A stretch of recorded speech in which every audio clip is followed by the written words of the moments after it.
It is an honor for us to have an opportunity to talk together about the very important topic, building together. First, we must establish that the concept of building suggests that we are constructing something we do not already have, or that does not already exist. So we are building and hopefully building together. Building lives, building futures, building families, building communities of believers, building the kingdom. But in the context of our discussion, what are we building?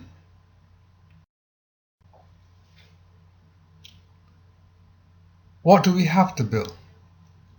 I have assumed that as a group of believers, our first construction job shall be to build the kingdom of God.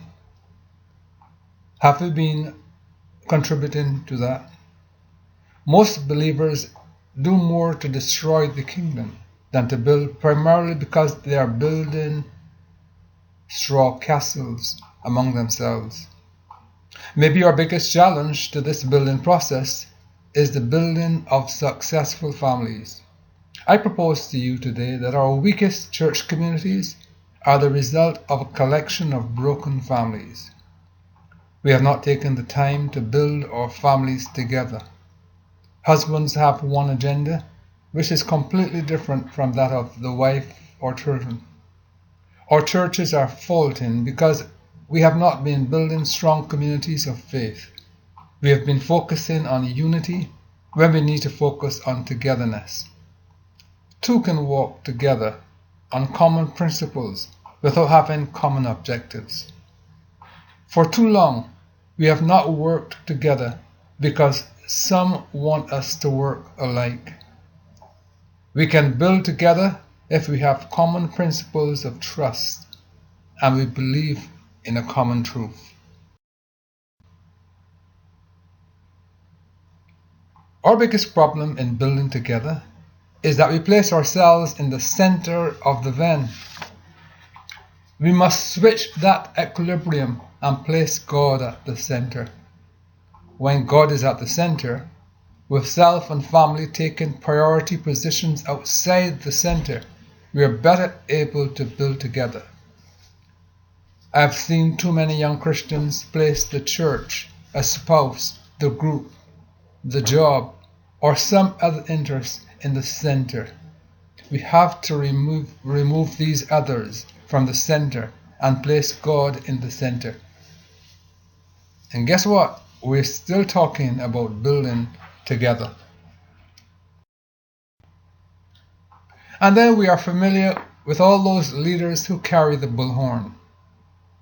James will not mind my using his name in this scenario. I call them the boom leaders. They want to build with you only if it works for them. I guess you know some leaders like that. Have you been leading in that type of way? It is sad to see the team paddling down the river with great effort but going nowhere. You know the feeling. I guess you know those groups and those families and those churches. Going nowhere real fast. Singing for many years but never winning anyone to the kingdom. Preaching for many years but never growing in the Lord. Opening the doors of the sanctuary every Sabbath but never growing in numbers or in grace. So you see how happy James is when he finally gets the picture that if we build together, we must have common goals. So you remember Moses, do you? A great example of a leader who inspired people to build together. Or you remember the great prophet? He engenders faith and trust in his God even in the darkest moment of national history. Or you remember Winston Churchill? He rallied the troops despite the fact that London was sitting under a shower of German bombs nightly. Or do you remember Martin Luther King Jr.? He led a nation of believers. He got them to believe that tomorrow can be better even in the midst of great oppression.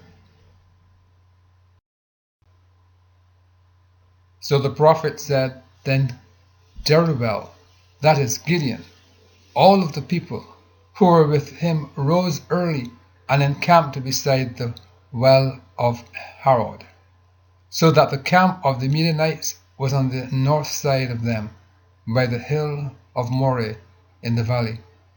And the Lord said to Gideon, The people who are with you are too many for me to give them the Midianites into their hands, lest Israel claim glory for itself against me, saying, Mine own hand has saved me. Now therefore, proclaim in the hearing of the people, saying, Whoever is faithful and afraid, let him turn and depart at once from Mount Gilead. And 22,000 of the people returned, and only 10,000 were left.